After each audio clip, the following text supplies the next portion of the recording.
Pertama kali orang tua saya percaya Tuhan Yesus Kristus itu melalui mujizat kesembuhan karena ayah saya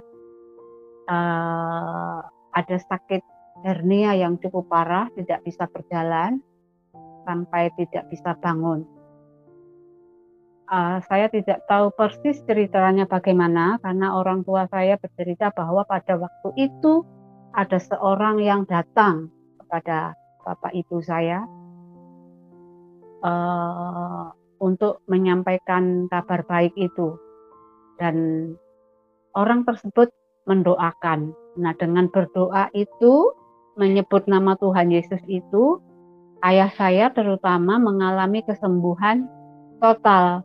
Saat itu beliau bisa bangun, kemudian pembengkakan hernianya menjadi baik, dan tahun-tahun berikutnya mendapatkan keturunan sehingga saya bersaudara 7 orang, saya anak kedua.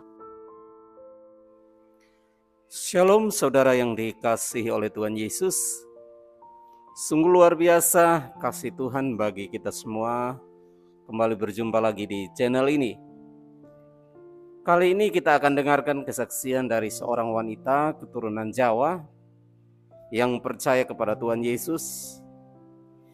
Dia berjumpa dengan Tuhan, lalu kemudian Tuhan menjamahnya, memanggil, memilihnya menjadi anak Tuhan atau pengikut Kristus. Dan wanita ini menjadi sangat bangga karena menemukan jalan kebenaran dan kehidupan di dalam Yesus Kristus. Nah, tentunya ini bukan karena kekuatan manusia, tetapi ini adalah kekuatan Allah. Ini adalah dorongan Roh Kudus. Ini adalah rencana Allah untuk membawa umatnya kepada jalan yang benar, kepada jalan keselamatan. Karena Tuhan rindu supaya semua orang yang telah diciptakannya diselamatkan masuk surga. Karena Dia telah datang ke dalam dunia dan kembali ke surga menyediakan tempat bagi orang-orang percaya. Nah, seperti apa kesaksiannya? Mari kita simak sampai selesai.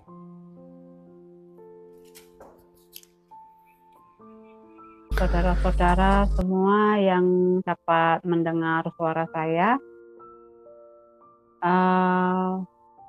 perjalanan saya berjumpa dengan Tuhan Yesus Kristus melalui orang tua saya terlebih dahulu, kedua orang tua, ibu dan bapak. Latar belakang adalah dari Islam. Orang tua saya orang Islam yang taat. Bapak saya, ibu saya adalah pegawai negeri sipil pada waktu itu.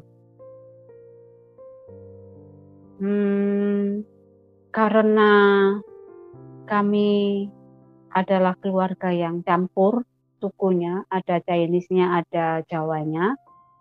Dari keturunan ayah saya adalah orang yang mempelajari ilmu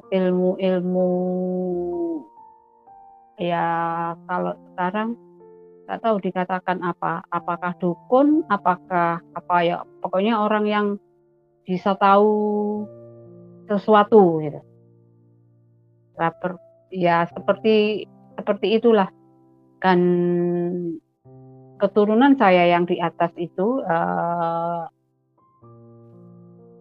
orang tuanya bapak saya adalah orang yang sekitar tahun 60-an sampai 70, 80 adalah orang yang dicari karena dia bisa menolong. Ada yang ingin naik pangkat, ada yang ingin kekebalan tubuh, ada yang ingin kaya, dan lain-lain sebagainya. Nah, latar belakang seperti itulah keturunan atas saya. Tapi saya sebagai anak orang yang beragama Islam, orang tua saya belum lengkap mengajarkan itu karena pada waktu orang tua saya percaya kepada Tuhan Yesus Kristus itu, saya masih berumur antara 5, 6, 7 tahun. pertama kali orang tua saya percaya Tuhan Yesus Kristus itu melalui mujizat kesembuhan, karena ayah saya ada sakit hernia yang cukup parah, tidak bisa berjalan sampai tidak bisa bangun. Saya tidak tahu persis ceritanya bagaimana, karena orang tua saya bercerita bahwa pada waktu itu ada seorang yang datang kepada bapak ibu saya untuk menyampaikan kabar baik itu, dan orang tersebut mendoakan. Nah, dengan berdoa itu, menyebut nama Tuhan Yesus itu, ayah saya terutama mengalami kesembuhan total. Saat itu beliau bisa bangun, kemudian pembengkakan hernianya menjadi baik, dan tahun-tahun berikutnya mendapatkan keturunan sehingga saya bersaudara 7 orang, saya anak kedua.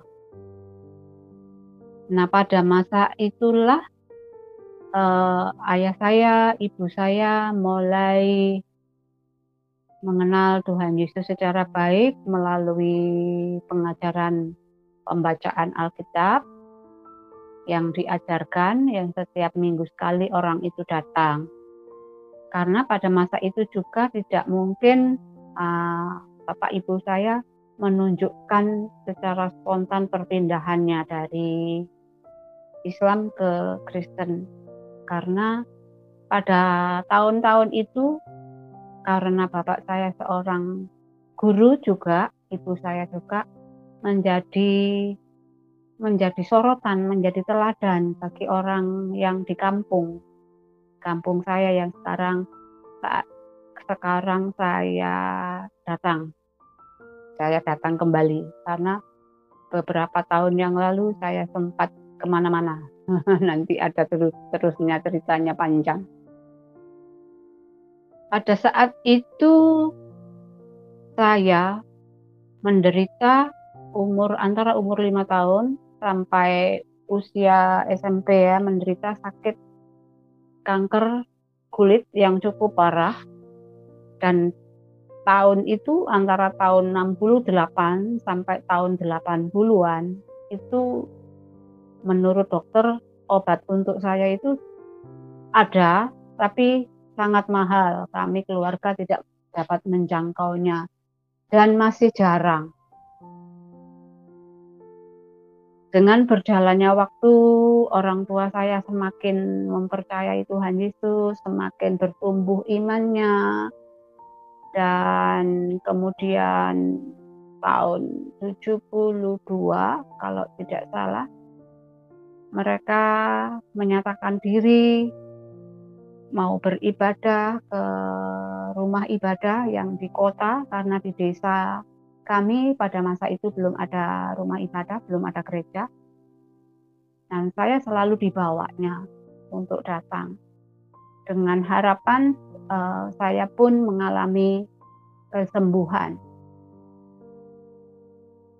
Dan saya menerima kesembuhan itu melalui proses tidak langsung seperti ayah saya yang langsung sembuh pada waktu itu.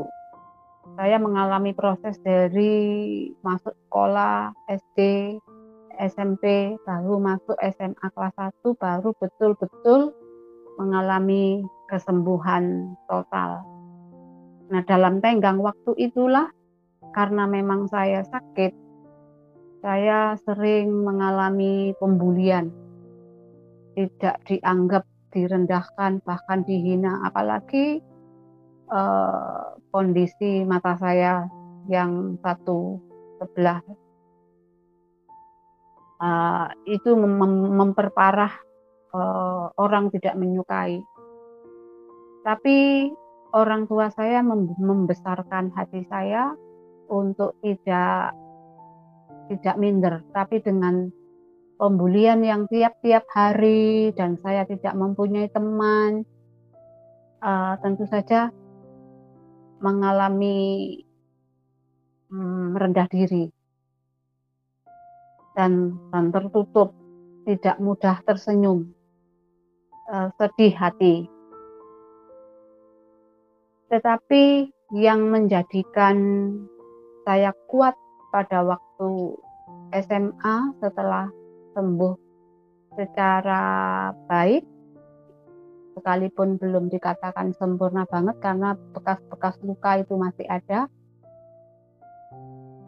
itu adalah merupakan suatu pernyataan atau kasih-Nya Tuhan yang luar biasa. Dan pada masa kecil, sekalipun mengalami pembulian, mengalami hinaan, dan kalau saya berjalan ke sekolah selalu diejek teman-teman. Tapi yang saya ingat pada masa itu adalah sekalipun saya belum tahu untuk merasakan sukacita itu seperti apa, tapi saya sadar dan saya mengerti sekarang bahwa itulah peran daripada Roh Tuhan yang menyertai saya, yang masuk dalam hidup saya, sehingga saya tidak mengalami ketakutan yang luar biasa sekalipun diperlakukan nggak baik seperti itu. Kemudian setelah masuk di SMA, saya lebih banyak datang ke gereja. Di gereja pun demikian, saya tetap mendapatkan perlakuan yang berbeda ya, tidak sama seperti teman-teman yang lain. Sehingga apa saja yang di hati saya terpendam, tidak bisa keluar. Tetapi setelah masuk SMA kelas 2 dan ke kelas 3, nah itu yang saya rasakan perubahannya, yang tahu sekarang bahwa itu adalah peran Tuhan, peran Roh Tuhan, sehingga ketika teman-teman saya bertanya kepada saya, kenapa kamu diperlakukan seperti itu, kenapa kamu tidak melawan, kenapa kamu tetap bertahan, nangis pun tidak, sekalipun aku melihat kamu merengut, itu nggak bisa senyum gitu maksudnya ya.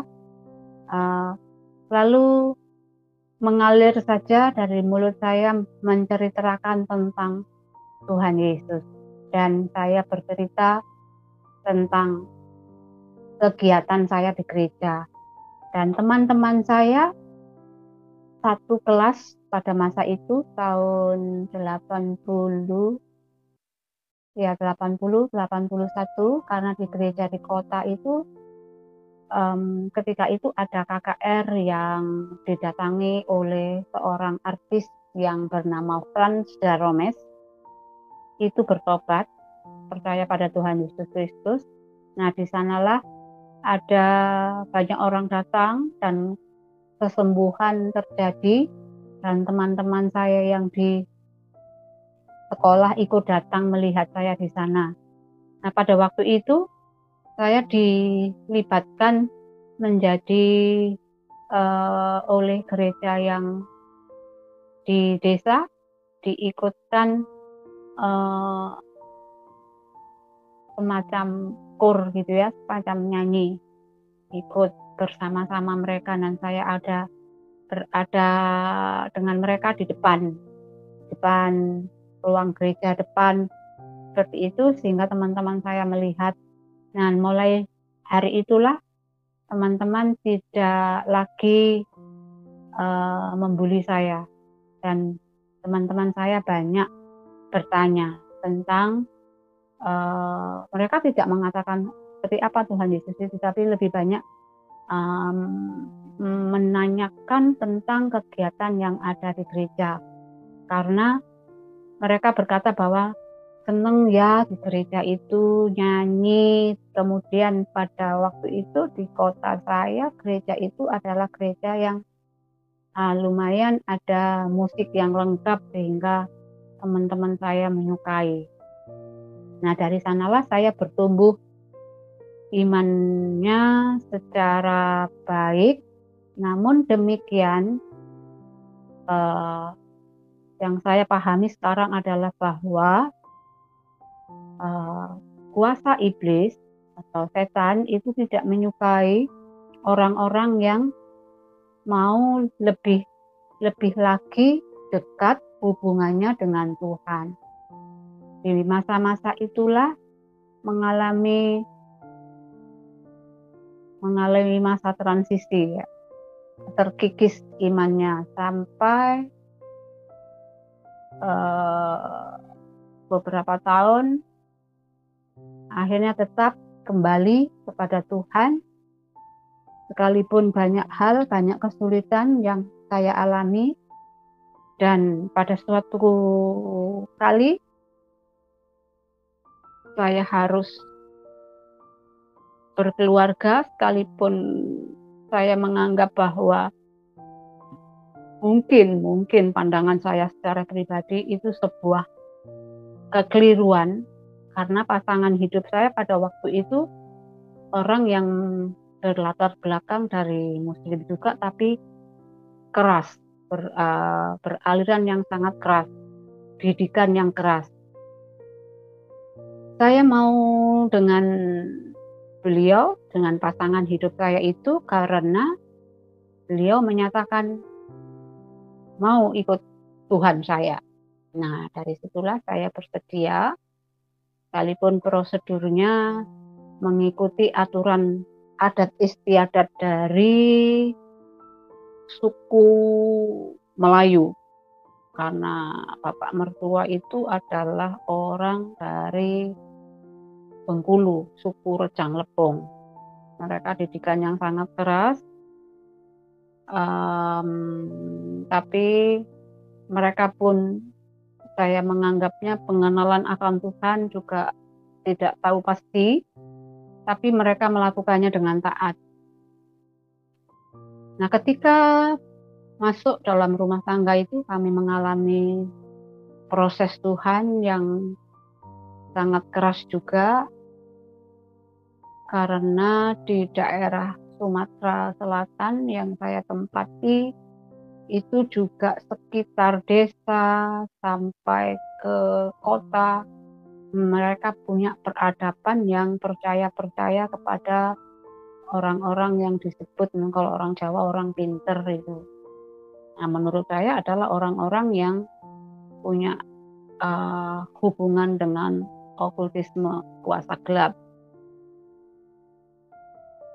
Tahun pertama menikah adalah proses yang memang Tuhan bentuk untuk menyatakan iman yang sesungguhnya harus dikerjakan. Maksudnya melakukan sesuatu, melangkah, kalau orang sekarang berkata melangkah, iman yang melangkah, tidak berdiam diri. Karena suami latar belakang petani, saya bukan petani, saya tak tahu apa-apa tentang pertanian, tapi yang saya hadapi adalah tentang pertanian. Tetapi tanah yang kami garap bersama suami adalah tanah yang dibuka oleh pemerintah daerah untuk translokal. Nah, itu mereka menanam kopi yang sudah campur-campur di sana. Tahun pertama sangat-sangat menangis karena tidak mencukupi untuk hidup dalam 1 tahun. Saya tetap setiap hari membaca Alkitab, berseru kepada Tuhan, bahkan sampai menangis. Saya menangis di batang kopi, karena kopi yang musik, kopi yang asli zaman dulu, yang tinggi, kalau mau panen mesti harus naik tangga. Nah, kemudian ketika saya berdoa di situ, saya menangis, berseru kepada Tuhan, apa yang harus saya perbuat di tempat ini agar nama-Mu juga dipermuliakan. Karena saya juga tidak mau mengalami keruntuhan iman. atau jauh daripada Tuhan seperti saya waktu muda yang mulai mengalami kebimbangan. Lalu dalam hati saya seperti seseorang yang menyampaikan pengertiannya. Potong semua batang-batang kopi yang tinggi-tinggi itu, kemudian petek. Nah, kemudian suami saya itu mengerti maksud saya dan melakukan seperti yang saya ceritakan. Kemudian karena tidak semua batang yang disetek itu terpotong semua, jadi tahun berikutnya kami dapat menghasilkan walaupun belum maksimal tapi sudah ada hasil. Masuk tahun kedua. Ya, Ibu bisa mundur sedikit, Bu. Kepalanya sudah oke. Baik. Maju sedikit, Bu. Maju, jangan juga terlalu ya begitu, cukup. Ya. Silakan. Masuk tahun kedua karena ladang kami tempatnya itu di tepi jalan dan setiap kali penduduk yang di bawah kami berada di atas bukit agak lebih tinggi dari pedusunan. Mereka kalau ke ladang untuk mengerjakan ladangnya pasti melihat tempat kami tinggal dan melihat kebun kami. Nah, di saat itulah mereka itu banyak mengalami melihat ya, kok ini lain gitu.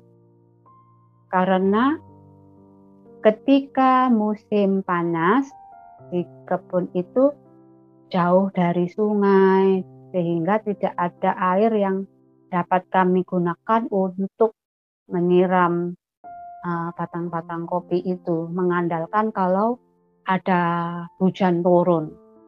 Nah, kalau sudah demikian, biasanya di sana daun-daun kopi itu dan tanaman cabai dan tanaman sayur itu pasti mengalami kekeringan dan daun-daun itu seperti terbakar, warnanya coklat, kering dan rontok semuanya. Biasa seperti itu bertahun-tahun dan mereka banyak bercerita demikian karena saya juga termasuk baru di sana pada waktu itu, tahun 2008. Ya, Ibu, saya konfirmasi dulu. Waktu Ibu mengetahui cara stek tanaman, itu memang dari dulu Ibu nggak punya pengetahuan itu ya? Tidak punya. Jadi, dari mana Ibu tahu? Dari yang pribadi yang memberitahukan kepada hati saya, sebab saya tidak mendengar suara. Baik, jadi seperti pengertian yang saya tangkap, hikmat ya? Iya. Ya. Lalu saya ceritakan ke suami, lalu suami lakukan itu. Tapi sebetulnya juga suami sudah pernah seperti itu belajar di tempat yang lain, tapi tidak percaya. Karena orang di sana itu tidak mudah percaya kalau tidak ada buktinya. Nah, sehingga saya diam-diam, waktu itu juga ada pertentangan dengan suami, nggak mau juga itu. Tapi saya berbuat lebih dulu. Sehingga setelah 2 minggu berjalan, apa yang saya kerjakan tunasnya tumbuh, baru mau, iya ternyata seperti itu. Ada buktinya. Lalu dengan semangat, suami saya kerjakan semuanya itu, kalau nggak salah hitung saya ada 2.500 batang. Nah, saya buat itu dan hasilnya puji Tuhan ada.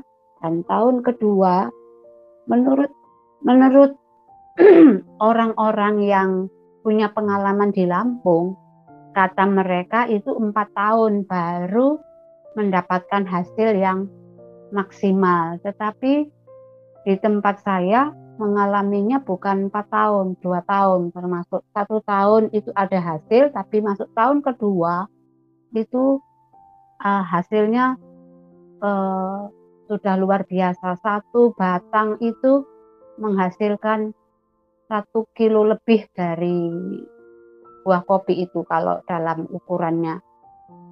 Dan itu tidak pernah terjadi di sana dalam satu batang itu, sehingga boleh dihitung satu batang 1 kilo lebih. Kalau 2.500 batang itu sudah berapa?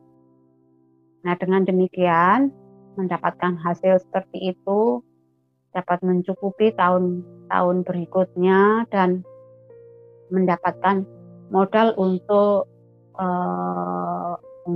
pembasmian hamanya, untuk mengendalikan rumputnya.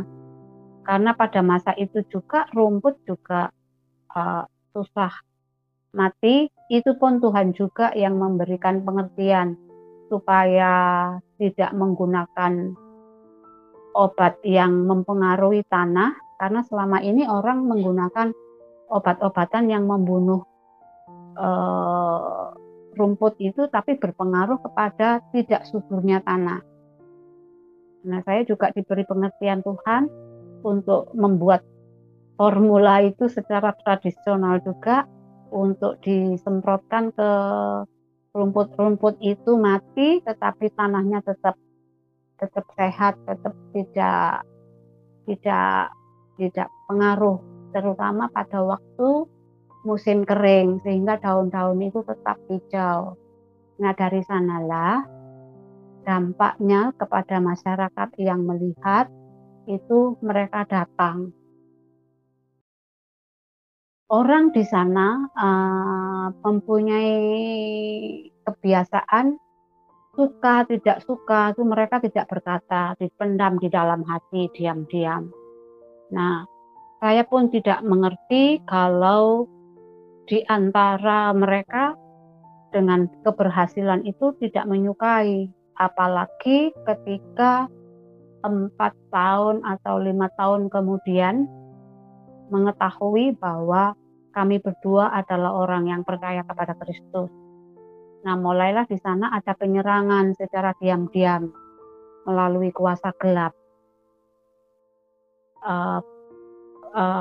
Datangnya binatangnya macam-macam.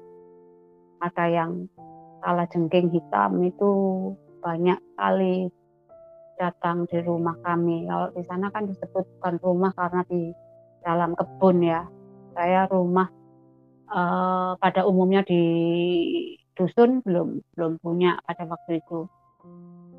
Itu pun mereka teror seperti itu tidak berhasil. Kami tidak merasakan apa-apa. Kalau menurut sepengetahuan saya, kalau binatang seperti itu biasanya menyerang, kalau sudah menggigit ya pasti kami mati.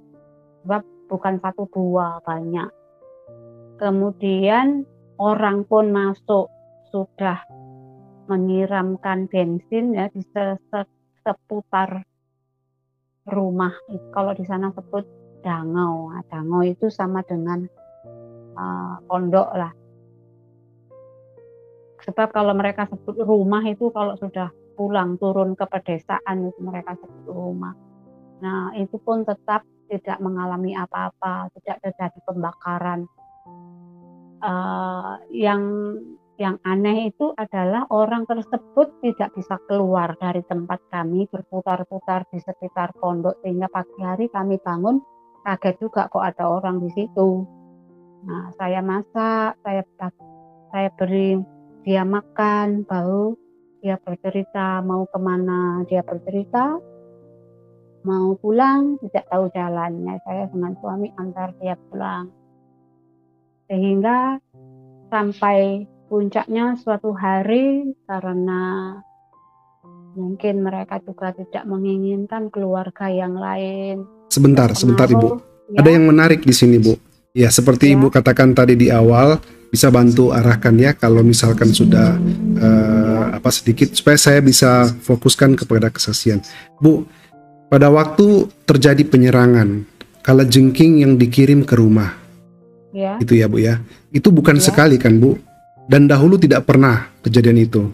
Tidak pernah ada kejadian semacam itu. Dan kalajengkingnya itu apa berhasil menggigit salah satu anggota keluarga? Tidak berhasil, hanya kaget saja suami. Dan terus cara mengusirnya bagaimana? Kan suami saya juga sudah kenal Kristus kan, langsung dalam nama Tuhan Yesus, seperti itu dia mengatakan itu. Dan langsung pergi, hilang kalajengkingnya atau? Tidak, berjalan-jalan.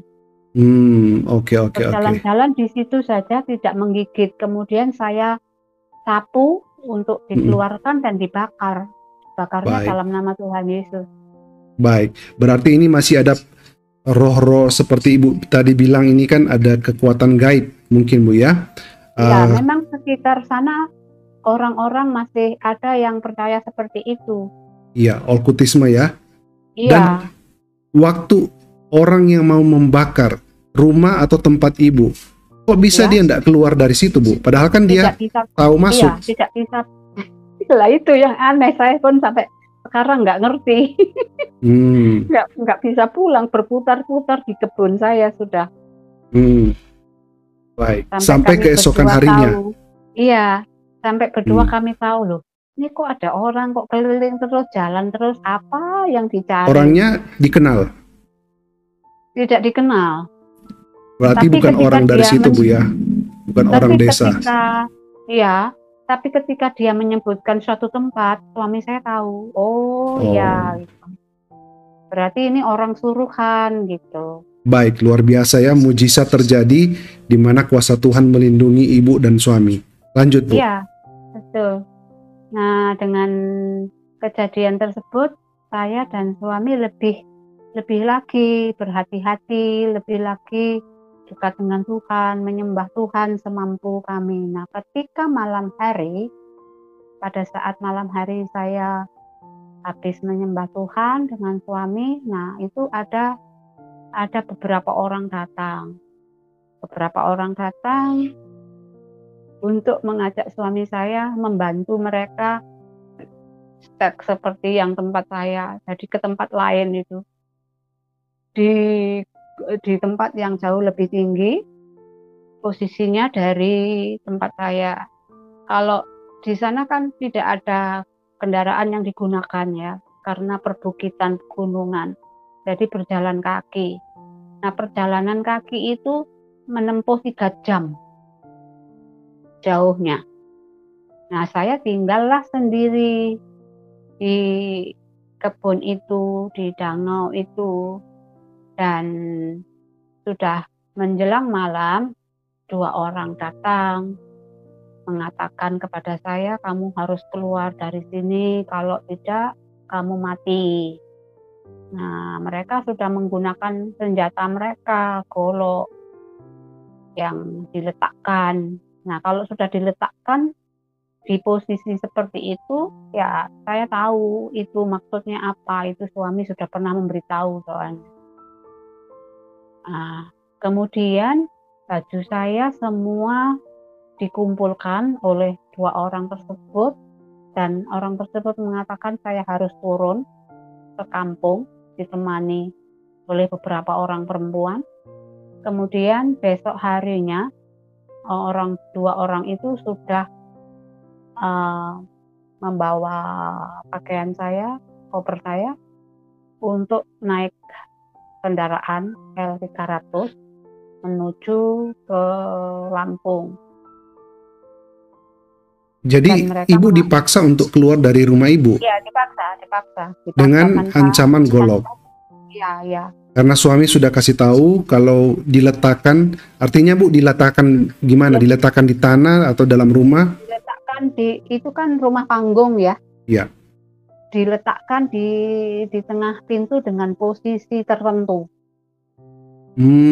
Itu tandanya berarti memang ya, benar-benar memang mereka mau. Iya, mereka mau menganiaya atau bisa sampai mengeksekusi, Bu ya? Iya. Iya, oke. Pada saat itu tidak ada dorongan buat saya untuk melawan. Tetapi dalam hati saya sudah ngomong dengan Tuhan, tolong saya, tapi tidak terucapkan. Sebetulnya saya juga ada nggak mau gitu. Sebab saya duduk terus di tangga lama-lama, tapi karena sudah jauh malam, 3, kalau enggak 3, 4 itu perempuan yang menemani saya untuk turun ke pedusunan itu. Dan mereka membawa saya dengan paksa lah. Akhirnya saya mengikuti.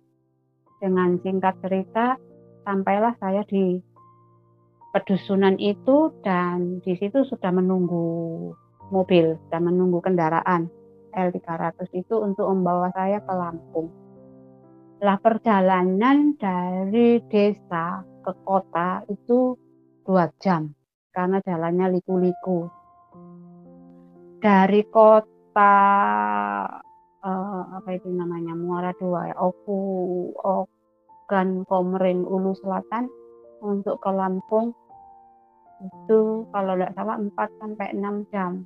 Nah, dalam perjalanan itulah, kalau boleh saya katakan sekarang, itu adalah peranan daripada Roh Tuhan memberi kekuatan dan pertolongan kepada saya, sekalipun ada rasa takut juga sebenarnya pada saat itu, tetapi tidak mengalami semacam stres atau apa, tapi justru mulut saya itu nyanyi. Dan pada waktu saya nyanyi nggak dapat ditahan, saya pun nggak kepingin sebetulnya, kepingin diem, tapi terus menyanyi terus, sehingga Apa yang Ibu nyanyikan, Bu, kalau boleh tahu? ku mau cinta Yesus selamanya. Bisa Bu dinyanyikan sedikit? Ku mau cinta Yesus selamanya. Itu. Tapi mereka mendengar kan Ibu mengucapkan nama Yesus, gimana tuh? Mereka mendengar, itu sebabnya kemudian dengan 2 orang yang menemani saya kiri dan kanan, 2 orang laki-laki, dia langsung ambil satu sikap fokus kepada mantra-mantra yang diucapkan, kemudian meletakkan golok mereka di pinggang saya kiri dan kanan, karena mereka juga duduknya di sebelah kanan saya dan sebelah kiri saya. Karena untuk dekat dengan yang lain, dia tidak mengizinkan. Nah, kemudian ada orang sebetulnya yang curiga atau ada apa ini gitu, untuk berusaha untuk bertanya ke saya, tapi tidak diberi kesempatan. Karena di sana kan ada bahasa daerah ya, bahasa suku mereka. Nah, mereka berkata kepada orang yang bertanya itu, saya gila, saya stres, makanya ditemani seperti itu. Saya ngerti itu bahasa mereka. Oh, jadi ini di transportasi umum, Bu, ya? Ada juga orang lain ternyata di situ. Iya, ada orang lain. Kemudian sudah sampai di Lampung, demikian juga masih di atas bus itu masih 2 orang itu masih menemani saya untuk diantarkan sampai ke Jawa. Mereka mengatakan Jakarta itu Jawa. Sudah sampai di perjalanan dari Lampung ke Jakarta kan cukup jauh juga. Karena berapa jam itu saya sudah lupa, Ibu. Dari Lampung ke Jakarta, Bu, pakai transportasi apa, Bu? Bis, Pak. Bis ya? Ya, bis yang itu yang orang Lampung punya itu. Mereka berarti pakai ferry juga, Bu? Iya, nyebrang Baik. Bakahuni itu. Iya. Pelabuhan di situ. Nah, selama menyeberang itulah juga masih terjadi keluar lagi nyanyi. Saya pun sampai bingung juga, saya tutup mulut, nggak bisa tetap, terus suara itu keluar dalam bentuk nyanyian, tapi saya sudah lupa lagu apa pada waktu itu. Yang saya ingat adalah saya menyanyi. Nah, dalam menyanyi itu, orang yang mendengar saya itu adalah lagu bahasa mereka. Makanya ada beberapa orang yang mendekati saya. Ada apa ini? Terus tetap didatangi 2 orang ini dan mengatakan sekali lagi bahwa saya sedang stres, saya sedang gila, mau diantar ke suatu tempat untuk berobat. Dia berkata demikian. Jadi lagu yang ibu nyanyikan, Ku Mau Cinta Yesus, tetapi terdengar di telinga mereka itu lagunya lagu daerah, Iya, lagu lagu daerah mereka. mereka. Selama perjalanan itu Bu, supaya kita tidak miss ya, kenapa ibu nggak teriak atau minta tolong? Nggak tahu, saya pun nggak mengerti, nggak ada rasa harus berteriak kah, harus minta tolong kah, atau apa. Karena setelah sampai di hampir masuk ke terminal Kalideres itu, orang tua itu berkata bahwa untung kamu, kalau kamu berteriak, kalau kamu minta tolong atau menceritakan kepada orang lain, kamu pulang sudah jadi mayat. Dia berkata begitu. Oh, ibu diancam ya? Baik, Iya, baik. artinya Oke, Bu. dia sudah mau menghilangkan nyawa saya.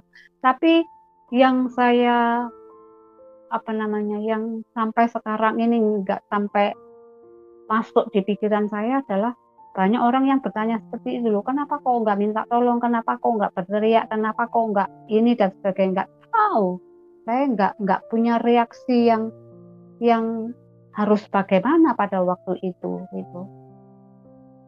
Sehingga sampailah saya di Kalideres itu, dan saya diletakkan di dekat pos polisi, pos penjagaan polisi apa itu, perhubungan ya.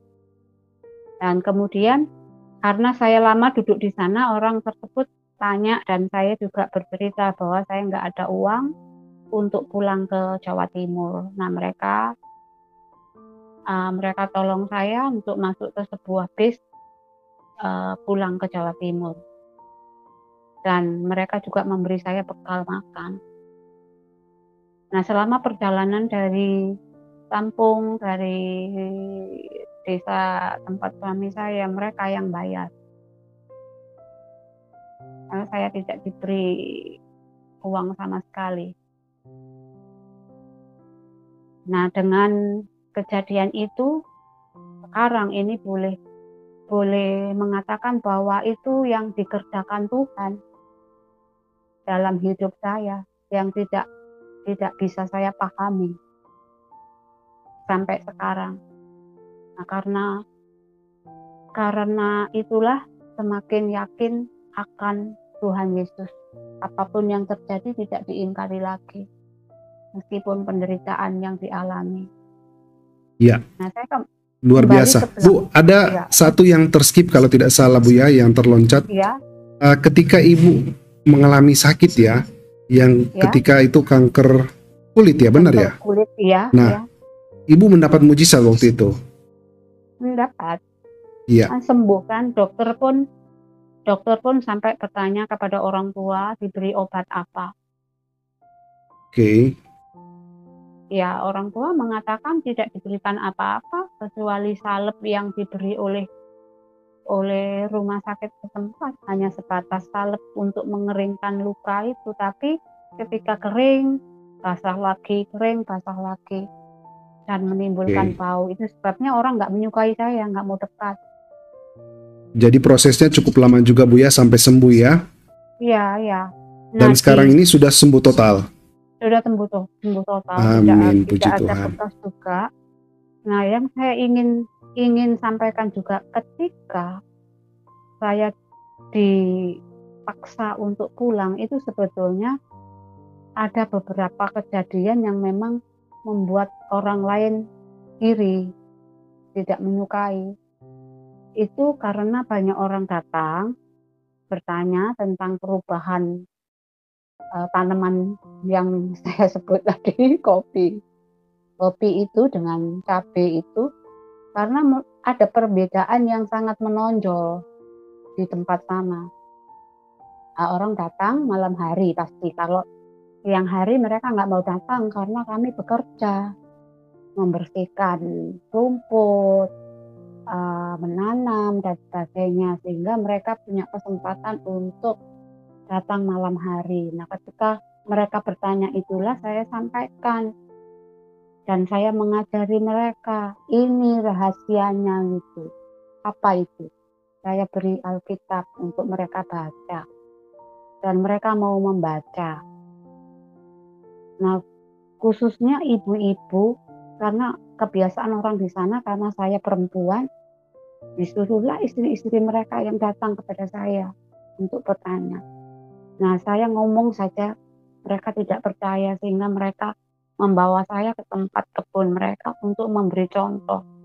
Nah, saya memberi contoh kepada mereka yang mengatakan dalam nama Tuhan Yesus ketika menanam cabai, menanam kopi, dalam nama Tuhan Yesus, berapa batang yang ditanam, ya itu terus diucapkan.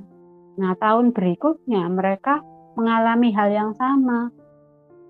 Tanaman mereka menjadi baik, hasilnya baik, dan dalam 1 tahun itu mereka tidak mengandalkan kopi saja, jadi ada sayur, ada cabai yang bisa untuk setiap minggunya mereka bawa ke pasar, sehingga untuk kehidupan sehari-hari cukup gitu. Kalau yang waktu awal-awal saya datang kan mereka cuma mengandalkan 1 tahun itu saja dari hasil panen kopi.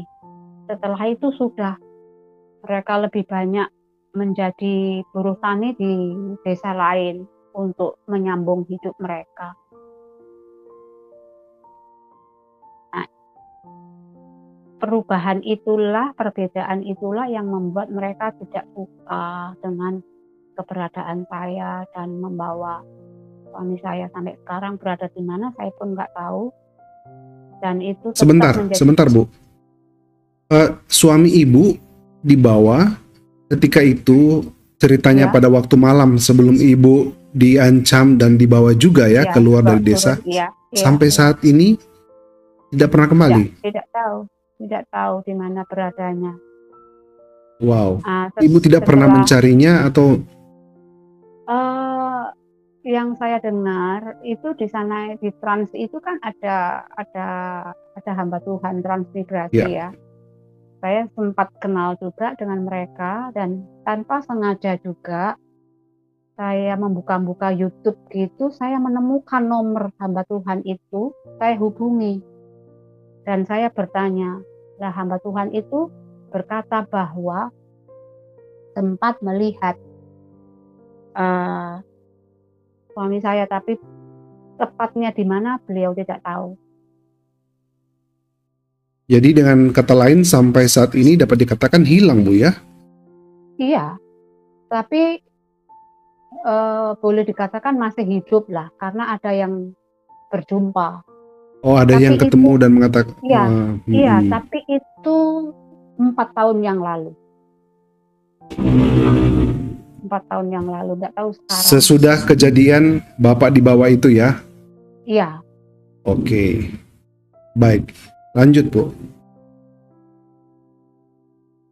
Nah, dengan berjalannya waktu, saya sudah sampai ke tempat kelahiran saya. Sekarang terkendala kepada apa yang harus saya makan untuk hidup saya, karena saudara-saudara saya juga dalam keadaan yang pas-pasan.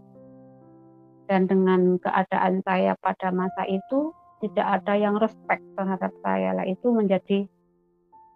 menjadi problem yang baru buat saya. Disitulah saya baru merasakan ketakutan dan kekhawatiran di tempat saudara dan keluarga sendiri. Nah, disitulah prosesnya dimulai dan pergumulannya lebih lagi dimulai. Saya tetap berseru kepada Tuhan, berdoa. Saya juga mengalami kebimbangan lagi, sebab ada yang menawarkan untuk kembali lagi. Ditawari ini itu. Sempat terpengaruh juga. Tapi ketika malam hari mau tidur, tetap saya merasakan bahwa roh Tuhan itu datang kepada saya. Sekali lagi, hati ini yang merasa seperti seseorang yang menyampaikan sesuatu. Dan seperti mengatakan, kamu harus bekerja. Nah, di sanalah saya bekerja, tapi gak tahu saya harus bekerja apa Tuhan. Karena ijazah saya yang sarjana tidak bisa digunakan. Faktor sudah masuk hampir kepala 4 juga pada waktu itu. Saya mengalami kebingungan yang luar biasa, sehingga ada satu cara yang sebetulnya kalau yang saya pahami sekarang tidak harus demikian. Tapi waktu itu saya keluar, bisa bekerja di luar negeri. Walaupun gaji kecil, saya berangkat ke sana untuk mendapatkan sedikit modal untuk hidup saya, kemandirian saya, dan pikiran saya adalah untuk masa tua saya juga. Ya, sebentar Bu. Ibu sempat ke luar negeri, kalau boleh tahu kemana Bu? Malaysia. Ke Malaysia. Ini kapan? Ketika Ibu waktu itu di Jakarta atau ketika Ibu sudah kembali ke kampung Ibu? Sudah kembali ke kampung saya. Oh, sudah kembali ke kampung dan Ibu ke Malaysia? Iya, ke kampung Baik. saya itu kalau nggak salah sekitar 2-3 bulan lah, karena kesulitan ekonomi juga, kehidupan yang tidak memungkinkan itu ya. Nggak mau memberatkan saudara juga jadi nggak menyukai saya juga. Jadi saya digenjat sana, genjat sini. Ya, Ibu bisa ke Malaysia gimana caranya Bu? Apa ada programnya atau apa yang Ibu lakukan? Tahu-tahu kenal oleh, itu sebabnya tidak boleh mengandalkan gereja, tidak boleh mengandalkan manusia ya saudara-saudara yang mendengar kesaksian saya malam hari ini. Karena Amin. Orang di gereja pun tidak menjadi andalan. Yang menjadi andalan satu-satunya pribadi yang sangat baik, sekalipun prosesnya berat, itu Tuhan Yesus saja yang sanggup menolong yang tidak masuk akal. Karena waktu saya keluar negara itu, tanpa saya pahami, sesampainya saya di sana itu ternyata saya diselundupkan. Program penyelundupan manusia. Tapi program penyelundupan manusia yang Ibu ikut dari kampung Ibu? Bukan. Orang dari gereja, Pak. Oh. Orang Kristen. Yang membawa Ibu ke Malaysia. Ternyata untuk diselundupkan. Orang yang melayani, yang saya anggap orang itu baik, ternyata saya dikirim ke sana itu ya semacam diselundupkan karena tidak ada dokumen yang resmi. Itu sebabnya mengapa saya mengerti di Malaysia itu banyak orang yang seperti saya mengalami pemukulan, mengalami gaji kecil, mengalami pemerkosaan di sana karena itu. Dan mereka tidak berani. Tapi karena saya tetap mempercayai Tuhan dan tetap melakukan doa sebisa-bisanya, di mana saya bisa berdoa, saya berdoa. Yang ajaib pada waktu itu adalah ketika ada di sana di suatu keluarga, orang itu menganggap bahwa saya ini sudah dibeli. Sehingga apapun yang dia buat harus dituruti. Nah, malam itulah ketika istri dan anaknya pergi, saya diperlakukan tidak baik. Ya intinya mau diperkosa dan badan saya sudah ditindih sebenarnya. Tapi sekali lagi lolosnya itu adalah ketika saya menyanyi dan berbahasa roh. Wow, luar biasa Bu ya. ya ketika itulah orang takut saya gila gitu. Nah, kedua kalinya saya mendengar bahwa saya gila dan saya dilepaskan di jalan. Keuntungannya adalah saya sudah dibuatkan paspor dan permit pada waktu itu. Sehingga ketika saya dibuang di jalan itu, tidak ada tempat, diletakkan di taman, kehujanan 2 malam, dan orang yang menemukan saya itu setelah saya ditolong, dan ada orang yang menolong saya, dipekerjakan di suatu tempat, saya baru tahu bahwa yang menolong saya itu adalah orang yang dikenal sangat tidak baik di sana. Sangat tidak baik, sangat tidak bermoral. Orang tetangganya tahu, orang lain pun tahu. Tenaga kerja dari luar pun tidak ada yang pernah sanggup di keluarga itu. Tapi saya ditolong oleh orang yang seperti itu. Orang itu menolong saya itu dengan mendengar suara teriakan anjing, padahal nggak ada anjing. Nah, itu aneh. Itu satu. Setelah itu dari satu tempat ke tempat soalnya beberapa kali saya dipindahkan. Yang intinya adalah mereka juga menekankan saya kembali ke agama semula. Nah, saya ingatkan juga bahwa kekristenan itu sebetulnya bukan agama, tetapi suatu ajaran, suatu bimbingan yang harus mengikuti seperti Tuhan Yesus, yang rela berkorban, yang mengasihi, betul-betul mengasihi tanpa syarat. Harus ini, harus itu, tidak sama sekali.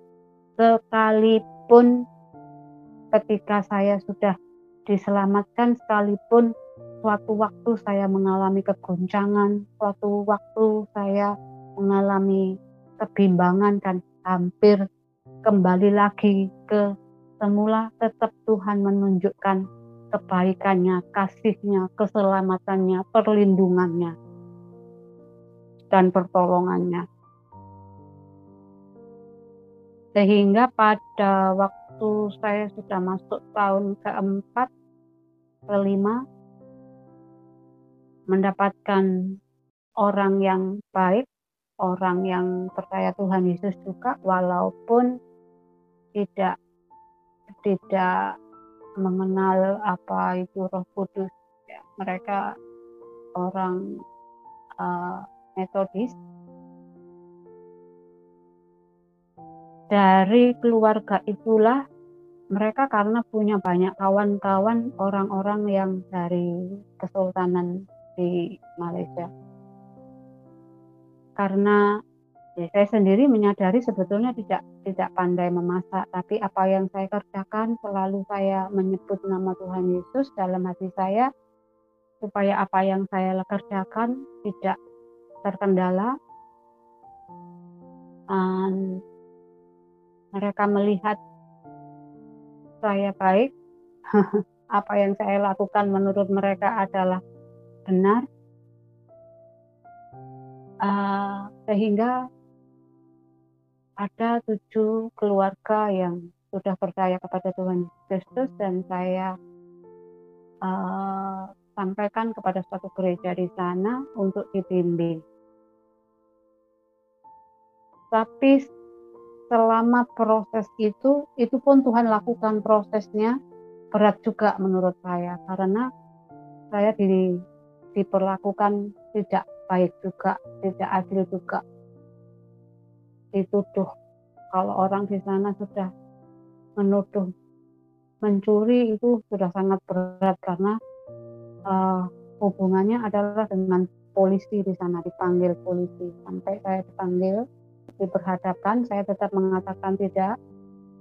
Saya sampaikan dan mereka percaya bahwa saya tidak melakukan itu karena tidak ada bukti. Justru buktinya adalah anak dari keluarga itu sendiri yang mengambil. Nah, kemudian dari perpindahan itu ada satu keluarga yang hampir kurang lebih 8 bulan ya saya ikut beliau, keluarga muslim yang sangat taat di sana dan juga masih keluarga Sultan Pahang, merasa kehilangan dengan saya tidak bekerja lagi di sana.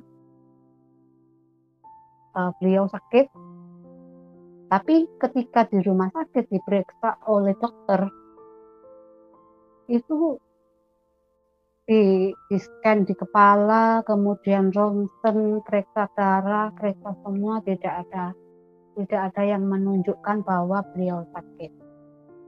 Tapi satu yang dia sebutkan manggil nama saya. Kemudian anaknya mempunyai inisiatif untuk telepon saya dan masih terhubung. Nomor itu masih saya gunakan, terhubung dengan video call. Kemudian beliau berkata, kakak please tolong ibu saya. Saya berkata, kenapa ibu? Ibu ada di hospital. Dia berkata begitu. Lah ada apa? Dia berkata, anaknya berkata, saya pun tak tahu lah. Coba cakap dengan ibu saya. Nah, handphonenya diberikan kepada ibunya. Saya melihat mukanya. Saya berkata, Puan tidak sakit. Coba Puan turun dan balik rumah. Saya berkata demikian. Spontan beliau pun turun dari tempat tidur. Orang di sana cakap tempat tidur katil. Dari tempat tidur rumah sakit itu turun. Dokter melihat dan menyaksikan, juga melihat muka saya. Lalu berkata, wah ini ada lain lah. Apa pasal dia boleh berjalan macam itu.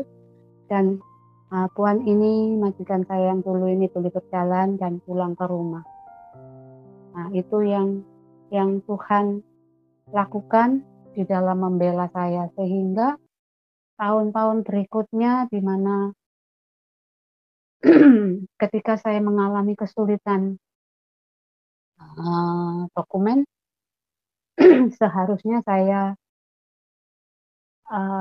diambil untuk membayar Rp5.000, saya hanya dikenakan Rp500 saja dan saya dapat pulang ke Indonesia. Kalau enggak, saya berhubungan dengan hukum di sana.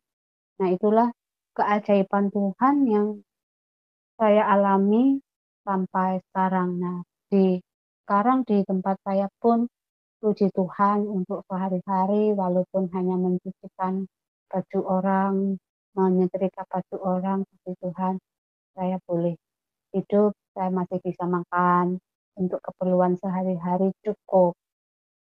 Itu yang bisa. Puji Tuhan, kesaksian yang luar biasa. Ya, satu jiwa datang kepada Tuhan Yesus oleh karena mendengar Injil, oleh karena puji-pujian yang luar biasa yang selalu dinaikkan kepada Tuhan. Kita patut bangga ya bahwa hari-hari ini banyak orang yang datang kepada Yesus. Banyak orang yang sujud menyembah Yesus. Karena firman Allah berkata, setiap lutut akan bertelut, setiap lidah akan mengaku bahwa Yesus adalah Tuhan dan Juru Selamat. Dan firman Allah juga mengatakan bahwa di bawah kolong langit ini tidak ada nama lain yang bisa dapat menyelamatkan kecuali dalam nama Tuhan Yesus. Jadi kita tahu dan kita percaya bahwa di dalam nama Yesus ada kemenangan, di dalam nama Yesus ada kekuatan, di dalam nama Yesus ada mujizat. Jadi apapun yang kita lakukan di dalam dunia ini, kesulitan apapun yang kita alami, atau doa apa yang kita gumuli saat ini, maka kita harus berdoa di dalam nama Yesus. Karena di dalam nama Yesus itulah akan ada jawaban. Iblis pun akan takut ketika mendengarkan nama Yesus. Karena di dalam kehidupan orang percaya, Tuhan sudah memberikan kuasa yang sangat besar. Sehingga dengan nama Yesus kita usir segala setan, maka semuanya atau iblis itu akan pergi. Dan mari kita juga undang Roh Kudus memenuhi hidup kita, karena Dia yang akan membentengi kita, dari segala yang jahat. Baik niat orang jahat, sihir, dan segala macam, santet dan segala macam tidak akan mempan terhadap orang yang sungguh-sungguh kepada Tuhan Yesus Kristus. Puji nama Tuhan. Jangan lupa untuk berikan komentar terhadap video yang sudah didengarkan. Dan jangan lupa juga untuk mendukung channel ini maju dan berkembang untuk kemuliaan Tuhan. Mari kita sama-sama memberitakan Injil. Mari kita sama-sama menjadi berkat. Bukan untuk diri sendiri, tetapi mari kita menjadi berkat untuk semua orang. Kesaksian yang baik harus kita bagikan supaya banyak orang diselamatkan. Jangan kita menghimpit ya pekabaran Injil atau kesaksian kabar baik kepada banyak orang. Tetapi mari semua sebarkan Injil dengan membagikan video. Apapun caranya, yang penting adalah yang terbaik untuk kemuliaan Tuhan, kerjakan saja. Biarkan Tuhan yang membalasnya. Tuhan Yesus memberkati kita semua dan sampai jumpa lagi di video berikutnya. Amin.